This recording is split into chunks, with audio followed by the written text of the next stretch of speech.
सो hi friends, आज हम पढ़ने वाले हैं बायोलॉजी। बायोलॉजी में हम पढ़ने वाले हैं चैप्टर 8, जो कि मैं क्लास 11 के बेस का पढ़ाऊँगा।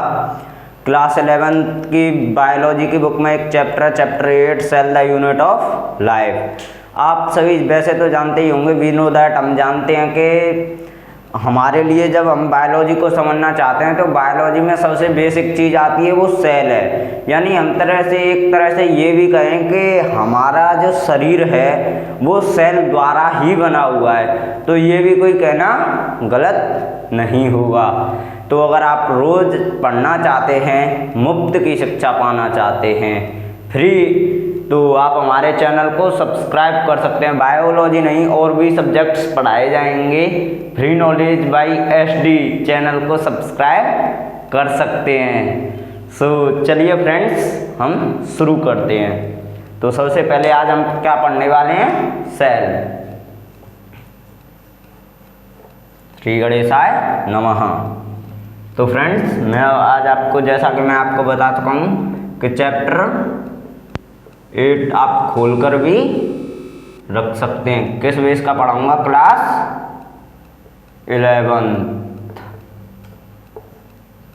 11 चैप्टर का नाम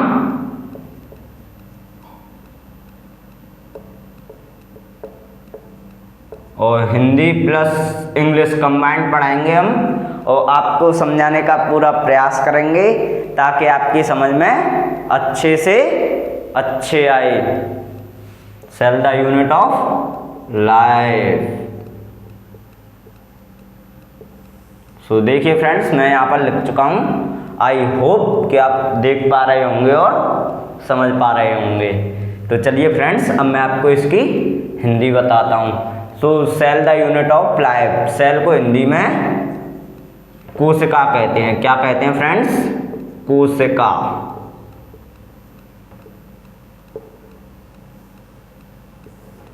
कोशिका, तो कोशिका जीवन की इकाई। फ्रेंड्स, आई होप इतना आप समझ चुके होंगे। मेरी एक एक बात को ध्यान से सुनने का प्रयास करेंगे ताकि आपकी समझ में अच्छे से अच्छा आए। बाकी मैं आपको बहुत अच्छे से समझाने का प्रयास करूंगा। सो आइए फ्रेंड्स, सबसे पहले अब हम क्या देखते हैं? सेल की डेफिनेशन देखते हैं। तो ये आपको पता चल चुका होगा कि सेल को हिंदी में क्या कहते हैं? कोशिका कहते हैं। तो फ्रेंड्स, आइए अब इसकी डेफिनेशन लिखते हैं।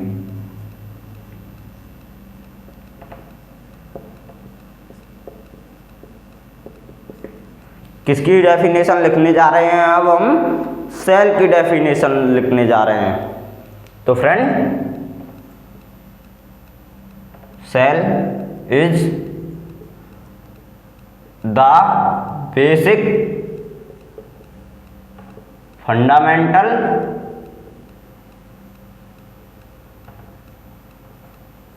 अरे सॉरी, ये यहाँ से थोड़ा गलत हो गया।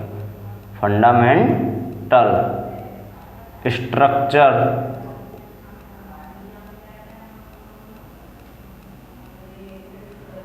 फंक्शनल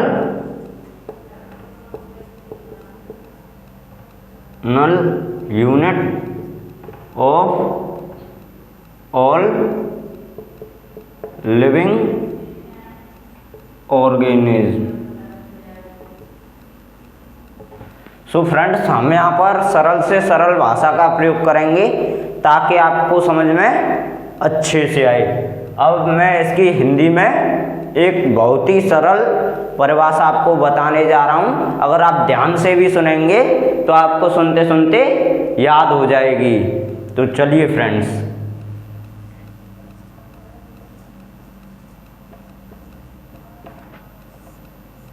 आई होप कि आप लिविंग ऑर्गेनिज्म, लिविंग और नॉन लिविंग में अंतर समझते होंगे। लिविंग क्या होता है? लिविंग हम उनको बोलते हैं जो सजीव होते हैं। सजीव यानी जिनके अंदर प्राण होते हैं या जीवन शक्ति होती है, उन्हें हम सजीव बोलते हैं। और जो नॉन लिविंग्स होते हैं, नॉन लिविंग, मैं यहाँ पर लिख दे रहा हूँ ताकि आपको अच्छे से अच्छा समझ में आए। नॉन लिविंग यानी निर्जीव, और लिविंग यानी लिख ही देता हूं, लिविंग सजीव, लिविंग सजीव। तो इतना आप एक बार ध्यान से देख लीजिए, फिर मैं आपको बताने जा रहा हूँ। और हिंदी में मैं सरल से सरल भाषा का प्रयोग करूँगा ताकि आपको समझ में अच्छे से अच्छा आए। तो चलिए मैं आपको बताने का प्रयास करता हूँ। इंग्लिश आप समझ चुके होंगे, जैसा कि मैं यहाँ पर लिख चुका हूँ। Cell is the basic fundamental structure function unit of all living organism, functional unit of all living organism. तो चलिए फ्रेंड्स, अब हम हिंदी में शुरुआत करते हैं इसकी। यानी हिंदी में एक तरह से आप समझने का प्रयास करेंगे कि मानव जीवन की सबसे छोटी इकाई, कोई मानव जीवन की भी नहीं कहेंगे तो आप हर सजीव की सबसे छोटी इकाई को ही सेल या कोशिका कहते हैं।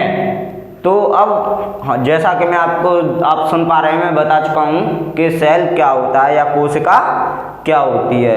अब बात आती है ये सेल की खोज किसने की थी। जैसा कि सेल आप समझ चुके हैं कि जीवन की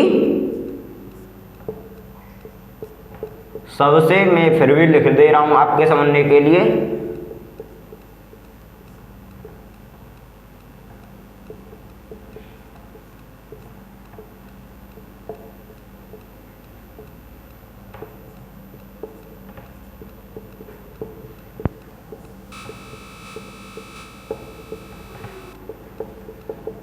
जीवन की सबसे छोटी इकाई को ही कोशिका कहते हैं।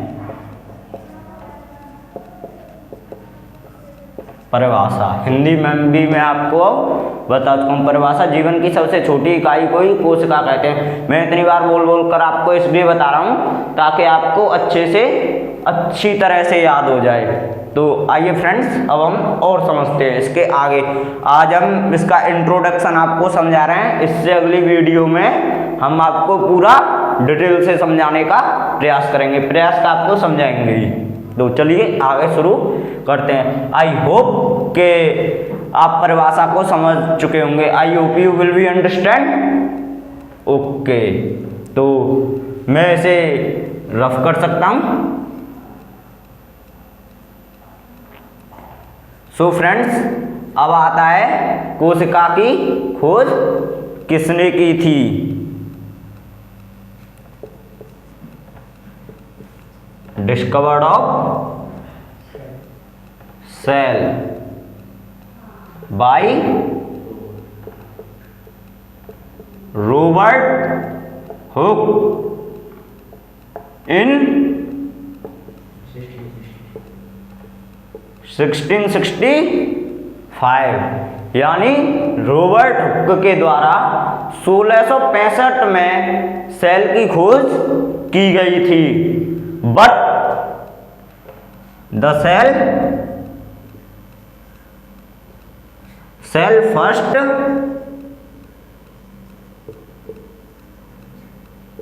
Saw by Anton von Leeuwenhoek. Anton von Leeuwenhoek द्वारा इसे देखा गया था सबसे पहली बार। अब आपके दिमाग में एक प्रश्न आ रहा होगा कि जब 1600 इन्होंने कब देखा था, लगभग अप्रॉक्स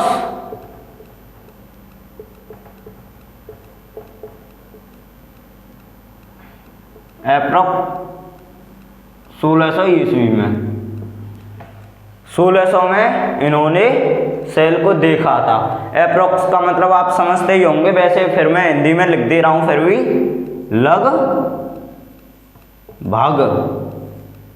लगभग से आप समझ सकते हैं। इसमें दो शब्दों का प्रयोग किया गया है, लग और भग, यानी दो चार ऊपर नीचे भी हो सकता है। तो फ्रेंड्स, अब इसमें प्रश्न ये आता है कि जब 1600 में इन्होंने देख लिया था तो 1665 में खोज इन्होंने की थी। और आपको बता दूं आपकी जानकारी के लिए कि ये एक इंग्लिश के टीचर भी थे। कौन थे? Robert Hooke.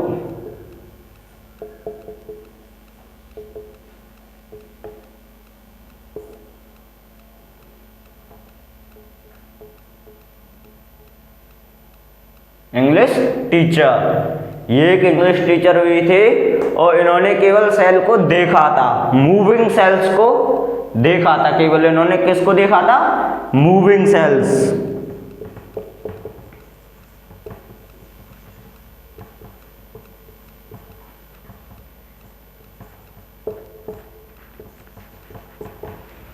केवल मूविंग सेल्स को देखा था, बट इसकी खोज, सेल की खोज रॉबर्ट द्वारा 1665 में की गई थी, जो कि एक इंग्लिश के टीचर थे। तो आई hope you will be understand, आपकी समझ में आ गया होगा, मैं ऐसी उम्मीद करता हूँ। तो मैं इसे अब डस्ट कर रहा हूँ फ्रेंड्स, रफ कर रहा हूँ।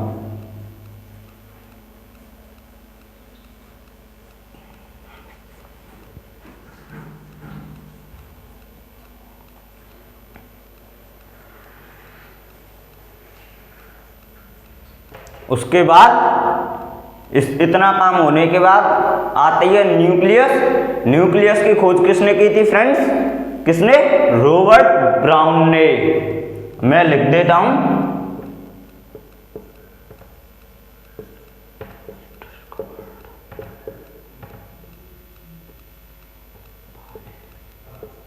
रॉबर्ट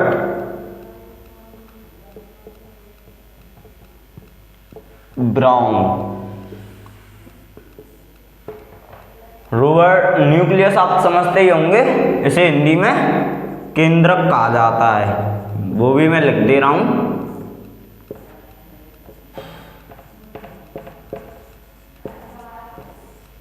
न्यूक्लियस, जैसा कि मैं अब साइड हो चुका हूं ताकि आपको अच्छे से दिखे। न्यूक्लियस केंद्रक। अब ये क्या होता है फ्रेंड्स? न्यूक्लियर मैं आपको बता देता हूं। सारे जो सेल को कंट्रोल करता है वो कौन कंट्रोल करता है? न्यूक्लियस कंट्रोल करता है।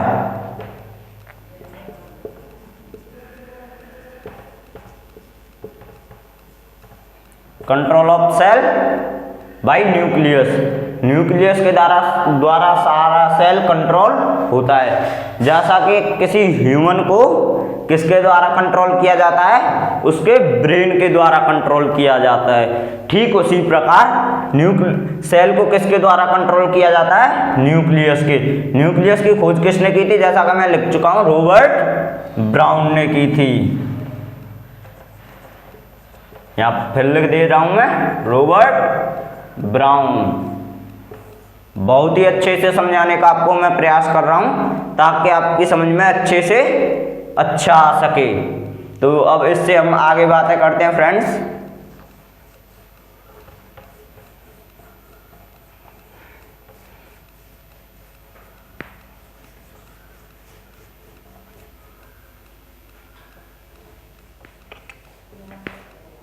अब हम सेल थ्योरी की बात करेंगे।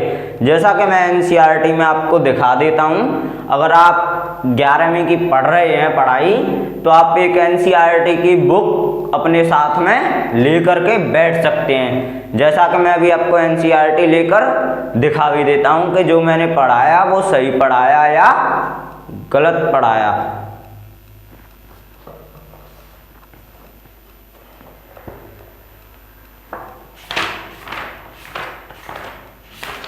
लगभग 125 पेज नंबर पर है आपका वो चैप्टर।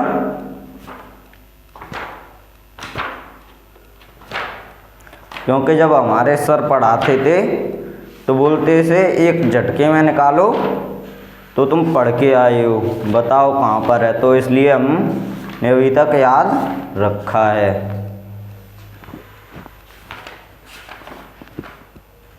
हाँ देखिए, ये रहा cell the unit of life chapter 8 और ये क्लास 11th की बुक है। What is cell? Cell is the fundamental structure and functional unit of all living organism. तो जैसा कि Anton von Leeuwenhoek first saw and described the life cell, Robert Brown later discovered the nucleus, the invention of microscope and its improvement leading to the electron microscope revealed all the structure details of the cell। फिर बाद में जब microscope की जो खोज हुई थी उसके बाद इसमें कुछ और सुधार किए गए, इम्प्रूवमेंट वहाँ पर लिखा हुआ है। उसके बाद आती है, क्या आता है, सेल थ्योरी। तो फ्रेंड्स मैं आपको बता देता हूँ सेल थ्योरी क्या थी और किसने दी थी और क्यों दी थी।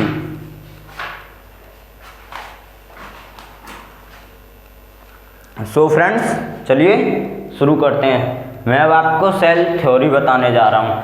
सो फ्रेंड्स सेल्स आप समझ चुके होंगे, आई hope you will be understand कि सेल क्या होता है। तो चलिए फ्रेंड्स अब बात आती है सेल थ्योरी की, यानी हिंदी में भी मैं लिख दे रहा हूं कोशिका सिद्धांत।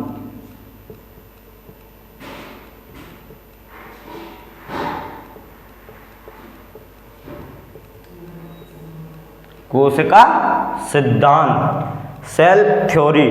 सेल थ्योरी जैसा कि नाम से ही पता चल रहा है, सेल के बारे में ज़्यादा चीज़ें बताई गई, उसे सेल थ्योरी कहा गया था, जैसे कोशिका सिद्धांत हम हिंदी में बोलते हैं। और ये किसने दी थी और कब दी थी।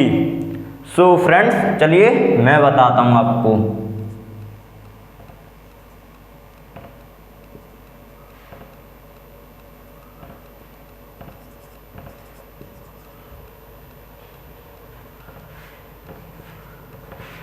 ये 1838 में दी गई थी।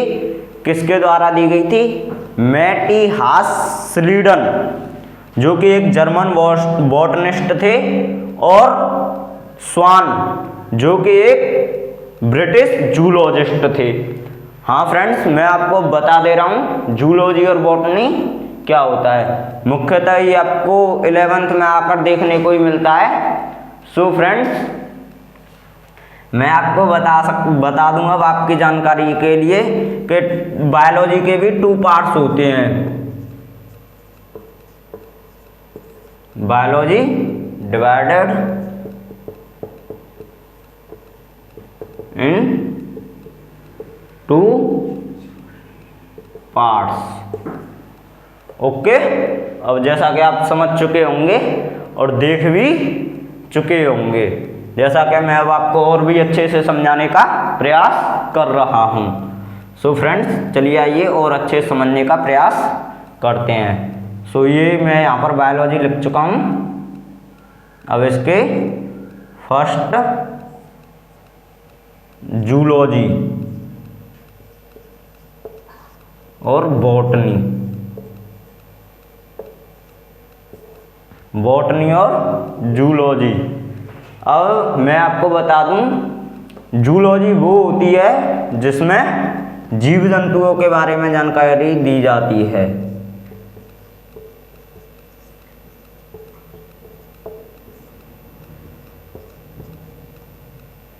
पेड़ भी जीव ही होते हैं, इसलिए यहाँ जीव नहीं लिख सकते। जंतुओं के बारे में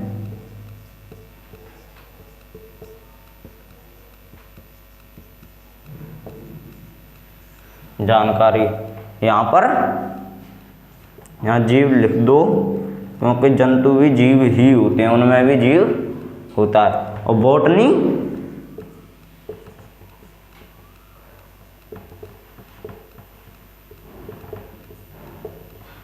बॉटनी में पेड़ पौधों के बारे में आपको जानकारी दी जाती है। I hope friends you will be understand. मैं उम्मीद करता हूँ कि आप समझ रहे होंगे।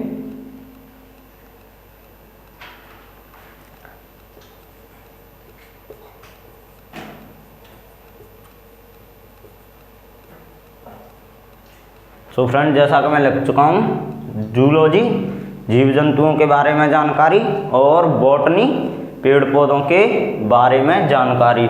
बायोलॉजी डिवाइडेड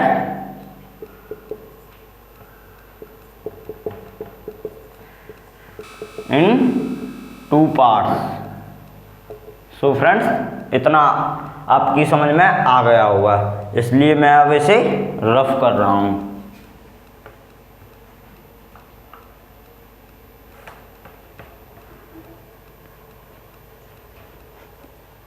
1 सेकंड मैं इसे रफ कर रहा हूँ और फिर आपको अच्छे से और समझाने का मैं प्रयास करूँगा।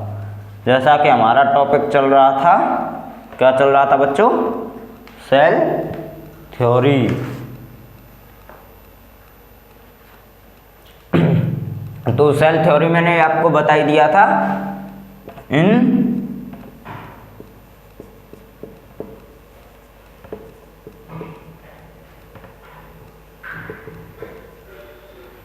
मैटियास लीडन द्वारा दी गई थी, जो कि एक जर्मन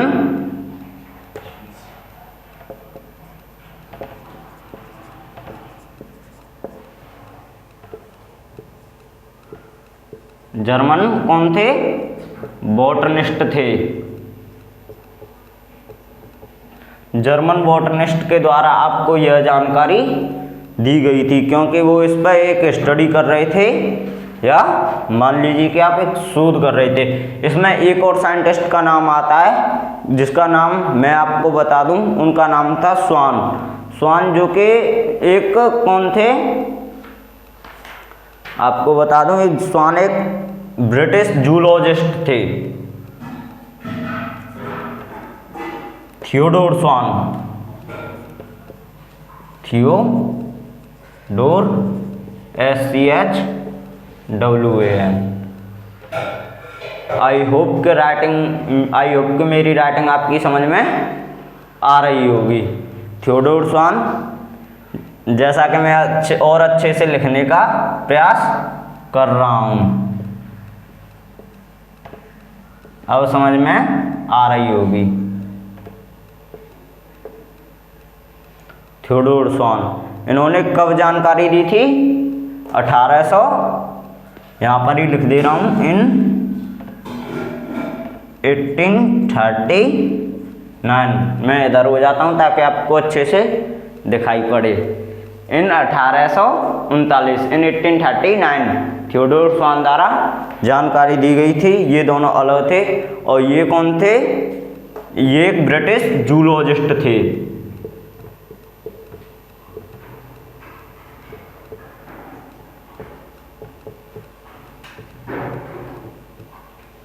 ये एक ब्रिटिश जूलॉजिस्ट थे।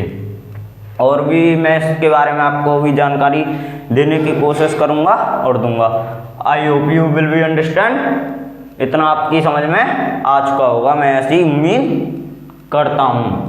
तो मैं अब इसे डस्ट करता हूँ, मिटाता हूँ अब इसे, ताकि आपको और ज़्यादा जानकारी मैं इसके बारे में दे सकूँ।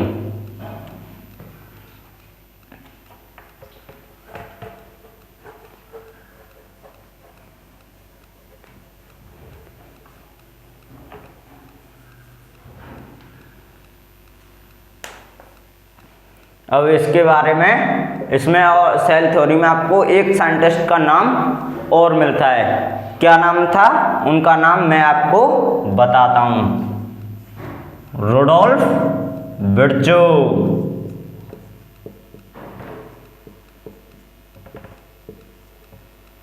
Rudolf Virchow.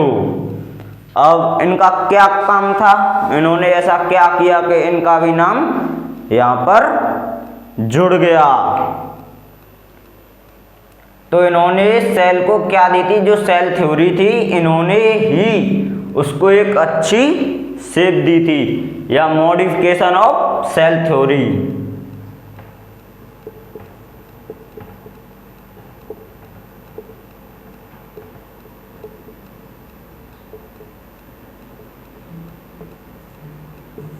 सेल थ्योरी का क्या किया था?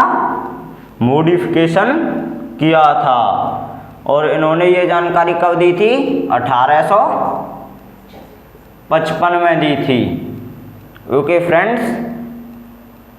और इन्होंने बताया था कि एक सेल से ही दूसरी सेल बनती है।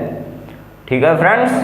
और पर इनका ये क्वेश्चन था कि जो पहली सेल आती है वो कहाँ से आती है। तो ये आपको मिलेगा 12th क्लास के एवोल्यूशन वाले चैप्टर में जानने को। इन्होंने कहा था, जैसा कि मैं भी आपको बता चुका हूँ, फ्री एक्साइटिंग सेल्स ओमनिस सेल्यूला ई सेल्यूला the modified hypothesis of Schleiden and Schwann, ये आपको बताया था। तो फ्रेंड्स, और जैसा कि आप सभी समझ चुके होंगे, मैं आपको और बता दूं, सेल्स भी दो टाइप के होते हैं, उसके बारे में भी मैं अभी आपको जानकारी दे रहा हूं। आज हम यहाँ पर बस सेल का इंट्रोडक्शन पढ़ रहे हैं। Two types of cell,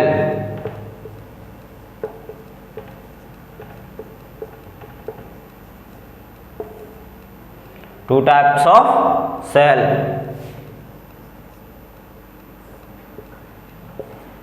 plant cell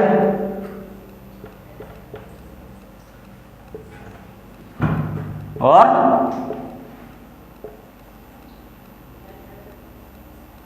animal cell. दो प्रकार के सेल होते हैं, प्लांट सेल और एनिमल सेल्स। तो इतना आपकी समझ में ये भी बात आ चुकी होगी। अब प्लांट सेल्स कौन से होते हैं? जो पेड़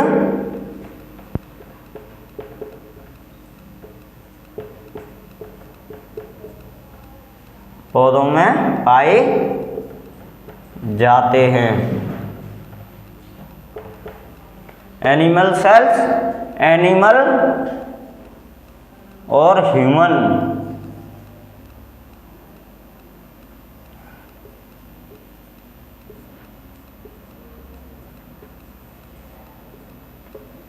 एनिमल और ह्यूमन में पाए जाते हैं। अब जैसा कि आपको बता दूं, यहाँ बायोलॉजी में ह्यूमन शब्द का ही प्रयोग क्यों किया जाता है, आपको पता है?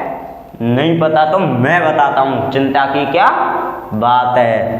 तो फ्रेंड्स, वैसे हम बोलते हैं मैन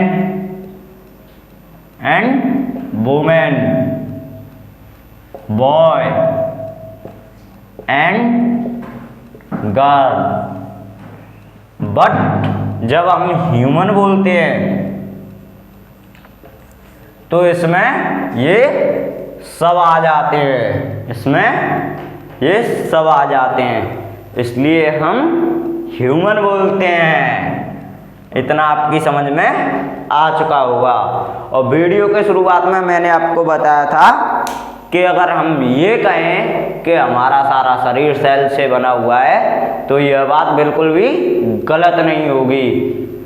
क्यों? क्योंकि ऐसे, अब मैं आपको समझाता हूँ। ऐसे जब तक मैं डस्ट करता हूँ, तुम रिवाइज करो और मैंने जो पढ़ाया है उसे याद करने की कोशिश करो, ताकि आप कुछ भूलें नहीं और आपकी समझ में अच्छे से अच्छा आए माय फ्रेंड्स। ओके, मैं अभी आपको बताने ये बात जा रहा हूँ। और आज हम इसका इंट्रोडक्शन पढ़ रहे हैं और आगे भी डिटेल में हम इसे पढ़ेंगे। मल्टी सेलुलर सेल्स भी होते हैं, यूनिसेल्यूलर वो होते हैं जिनमें सिंगल सेल होता है, और मल्टी सेलुलर बहुकोशिकीय और यूनिसेल्यूलर एक कोशिकीय। एक कोशिकीय भी बहुत जीव होते हैं, जैसे अमीबा और एंटामीबा, और मल्टी सेलुलर तो हम भी हैं, सभी हैं।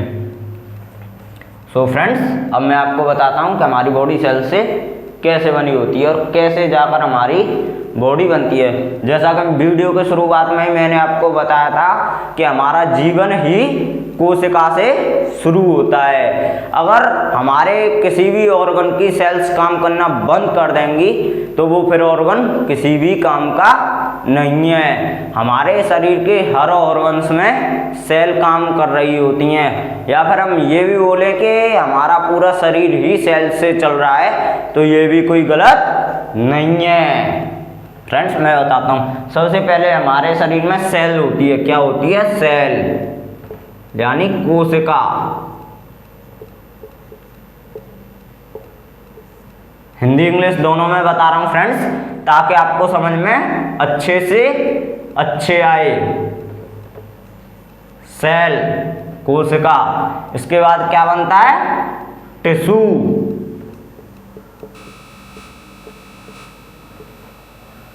टिश्यू, टिश्यू को हिंदी में क्या बोलते हैं? ऊतक।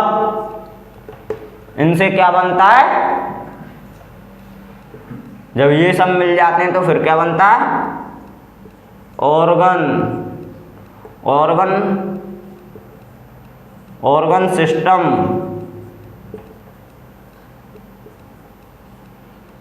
और उसके बाद बॉडी। कुछ ये प्रोसेस होता है जिसके बाद हमारा शरीर बनता है। तो इसमें सबसे पहले अहम भूमिका किसकी रहती है? Cell. Cell, tissue, tissue organ, organ system, फिर बॉडी।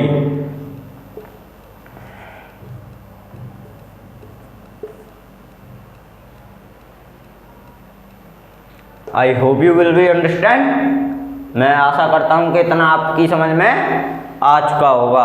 और समझने के लिए बेस्ट तरीका है फ्रेंड्स, अगर आप इसे एक और बार देखते हैं या रिवाइज करते हैं अच्छे से, तो आपकी समझ में कुछ इस कदर आ जाएगा कि आप इसे भूलना भी चाहोगे तो भी भूल नहीं पाओगे, क्योंकि इतनी अच्छे तरह से मैंने इसे डिटेल में आपको बताया है। अभी इसमें और भी बहुत है पढ़ने के लिए, जिसके बारे में हम आने वाली नेक्स्ट वीडियो में बताएंगे। उसके लिए आप हमारे चैनल को सब्सक्राइब कर सकते हैं, ताकि आने वाली और बेल आइकन को प्रेस करके ऑल नोटिफिकेशन को सेलेक्ट कर सकते हैं, ताकि आने वाली वीडियो में आपको और भी चीज़ों के बारे में पढ़ने का मौका मिल सके। हमारे चैनल का नाम है फ्री नॉलेज बाय SD। ऐसे कुछ करके, ऐसा करके हमारा एक चैनल चलता है यूट्यूब पे, उस चैनल को आप सब्सक्राइब कीजिए।